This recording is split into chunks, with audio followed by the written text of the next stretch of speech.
Hello, nice to meet you. Hi, nice to meet you too. Thank you to be here. Désolé pour moi français.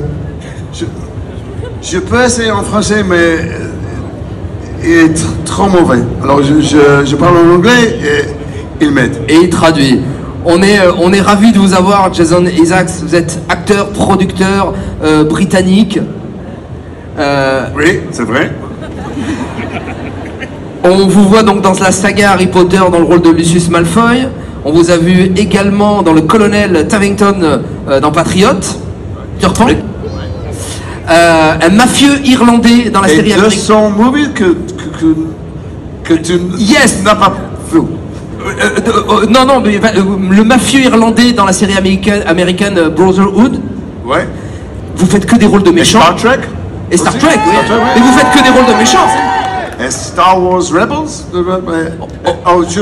J'ai fait beaucoup de voix, mais I do many voices for movies and for video games, but you will never have heard them. Dans tous les rôles que je viens de citer, il y a quasiment que des rôles de méchants. C'est une spécificité.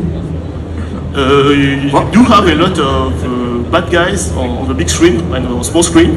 Do you have some kind of pleasure and satisfaction playing bad guys, portraying bad guys in a movie or series? I don't play bad guys, I don't think. I play people who think they're doing good, people who think they're doing the right thing. And I try and take the scripts where I believe them, because when someone thinks they're doing the right thing and you hate them, then it's a human character.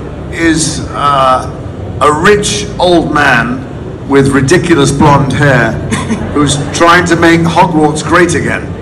And there was a man in the White House not very long ago who thought very much the same thing. But he didn't believe people should mix blood. He's an old-fashioned racist. There's plenty of them around in my country. You might even have one or two in France. And that's why we recognize him and we hate him, because we recognize that kind of bullying coward. Avec la Chambre des Secrets, vous faites donc votre entrée dans la saga Harry Potter. Tell me this, why is French so much sexier than English? You think I'm sexy or only my Voice French? Is sexy. Voice French is sexy? I must learn some more French. Yeah, go on. Sorry, what were you saying? Yes, it's the hair. Thank you. Je disais qu'avec la Chambre des Secrets, vous faites votre entrée dans la saga Harry Potter. Comment vous avez obtenu ce rôle? So you appeared in the Chamber of Secrets in 2002. How did you ended up having the role of Lucius for this movie? Well, I went originally to audition for Gilderoy Lockhart, and I went to the room, and I knew two of my friends were also trying to get the part of Gilderoy Lockhart. One was Alan Cumming, I think, another was Rupert Everett, and I went into the room and I read Gilderoy Lockhart. I was really good, and then the director said, that was great, wonderful. Would you like to read for Lucius Malfoy? And then I realized that I wasn't going to get Gilderoy Lockhart. So he said, go outside and think about it for a minute. So I went outside the room and I phoned my agent. And I said, they want me to read for bloody Lucius Malfoy. I'm not going to get Gilderoy Lockhart. And he said, well, so do it.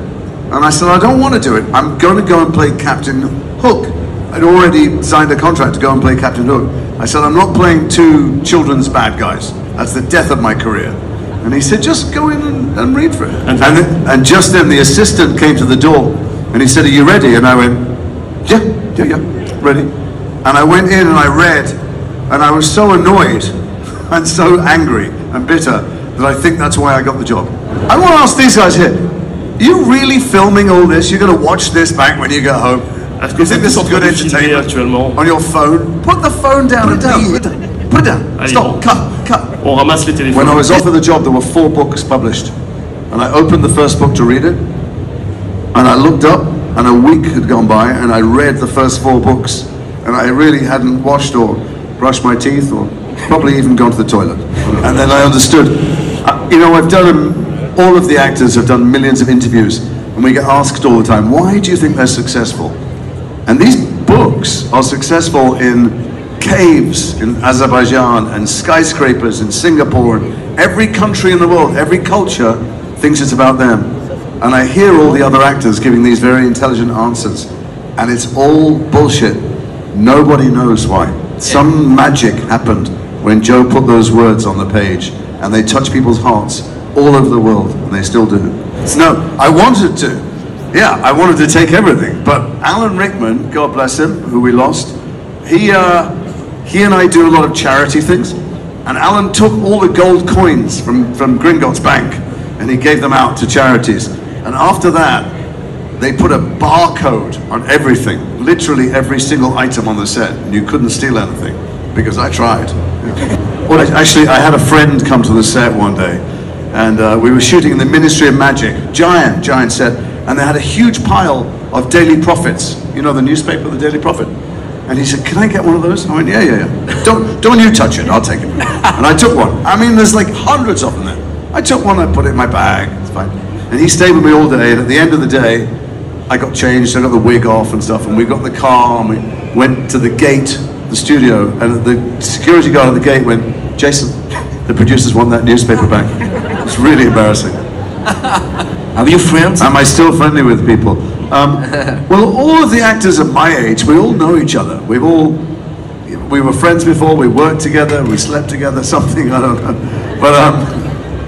But the kids, you know, they were much younger than me. I'm still very friendly with Tom. I don't know why I did that. Tom's like that. Tom's 35. So Tom and I still call each other son and dad. And I saw him a couple of weeks ago. And I was very friendly with Helen, who played my wife, who we lost as well. I don't know, I've done 3 films with David Thewlis. We all know each other. But Tom is the one I still love very much. Do you have some sort of father and son relationship with Tom Felton? What relationship? A father and son relationship. Yeah, absolutely. Yeah. Tom has a father who he loves. He has a real dad as well. I'm his fake dad. He calls me dad. I put fake dad on the cards, but yeah, because I've known him since he was a little kid. He was a really lovely, kind little boy, and he grew up to be a lovely, kind man. There was something about those films, you know, young film stars often turn out to be monsters.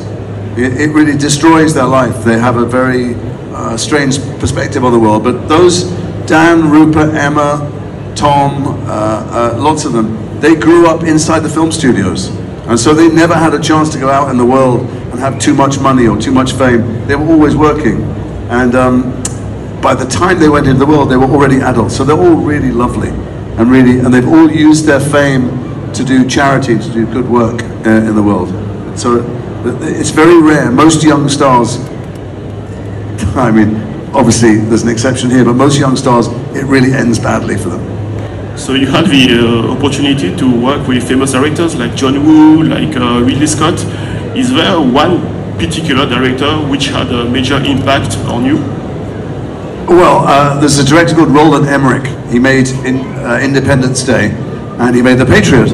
And you know, my career was fine. I'm lucky I was working, but when they made The Patriot, they offered the part to Jude Law, who was a friend of mine, and he didn't answer because he was very famous and he was looking at other projects, and he didn't answer and he didn't answer.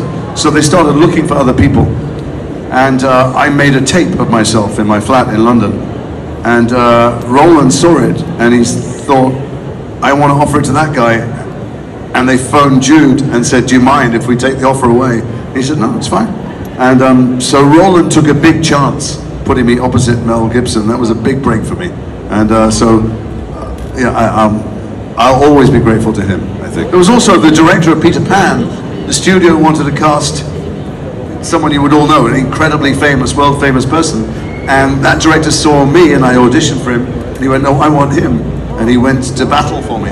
And you know, those people I can never thank enough, because it's tough to get a film made, it's tough to get a film financed, and it's almost insane to say to a studio, "No, I won't have that giant star, I want this unknown guy." But so PJ Hogan directed Peter Pan, and he did the same thing for me. Alors, une question, êtes-vous plus Star Wars ou Star Trek? Oh, Star Trek every time. You joking? No. Sorry. Listen, when I was a kid, I grew up. I have 3 brothers. We fought all the time. I mean, like, we fought, you know. And my family, all we did was sit on one couch and watch television. That was my whole cultural life. We just watched television every day. And we would fight over which channel we would watch. But when Star Trek came on, there were no fights, ever. And then there I was, 40 years later with my own starship, you know, commanding a starship saying warp speed or energize or doing that thing. It hasn't changed in 40 years. A rocket comes in and you go, exactly the same as William Shatner and Nimoy. And it was just it wasn't even a childhood dream. I would never have dared to dream of it, but it was amazing. There's something else though. Star Trek, before Star Trek Discovery came on, there was a lot of stuff online. People, trolls, I don't know what you call them in French, but the people who are... Trolls too. Trolls, right. People who were saying, oh, it's pathetic, it's pathetically correct. Why is there a young black woman in the lead? And since when did Star Trek become some woke, to use the word woke here? Yes, we do. Yeah. Since when did it become this woke thing? Star Trek was always that. Star Trek was started, it had the first interracial kiss on television. Star Trek was, you know, for feminism before feminism was a movement. Star Trek was against the Cold War, that's why it had a Russian on the deck. Star Trek has always been progressive and inclusive and diverse, and its fans are the same. It's really magic. I did a film with, I can't remember who. Oh shit, who was it? It was someone much more famous than me, and I read that you did hit voice also. So if I'm in a film with someone and you do the more famous person's voice, who does me? Always me. Always if you ask, because sometimes I don't dub you. Are you kidding? Yes, of course. I thought it was always me. I'm not a star. Alors, If you don't ask for me, I never ask. maybe it will be another actor. Of course, I'm your regular voice. Yes. je sais pas si vous vous rendez compte, on assiste à un truc assez exceptionnel quand même là. On a la voix qui parle à l'acteur principal. Let us be clear. 99%, 99 of the job of the creation is Jason. It's quite nothing that I did. Not true. Yeah. How you want other people to perceive you, which is a very strange, subtle mixture. But I don't think the same is true of French. So in what way can you convey those class things in French? You have to translate, sorry, for the people here.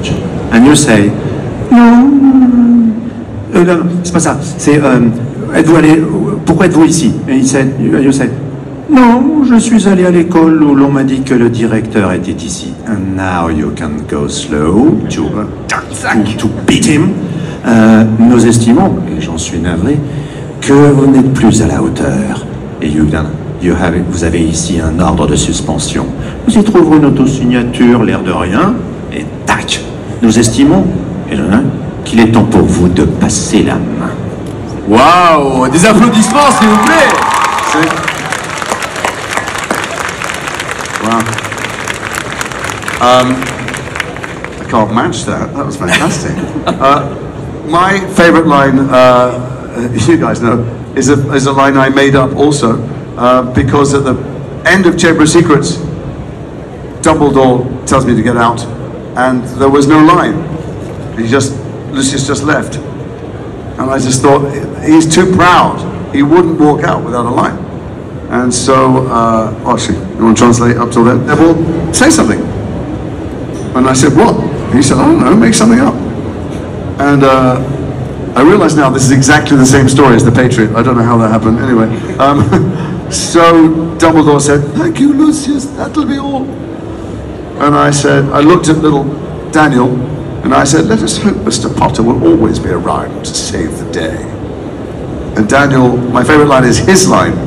He just took a step forward and went, don't worry, I will be. And he was only 12, and I thought, he's a bit bloody good, isn't he? So, and I just thought, this is going to be great. And I just remember thinking, these aren't just kids, these are actors.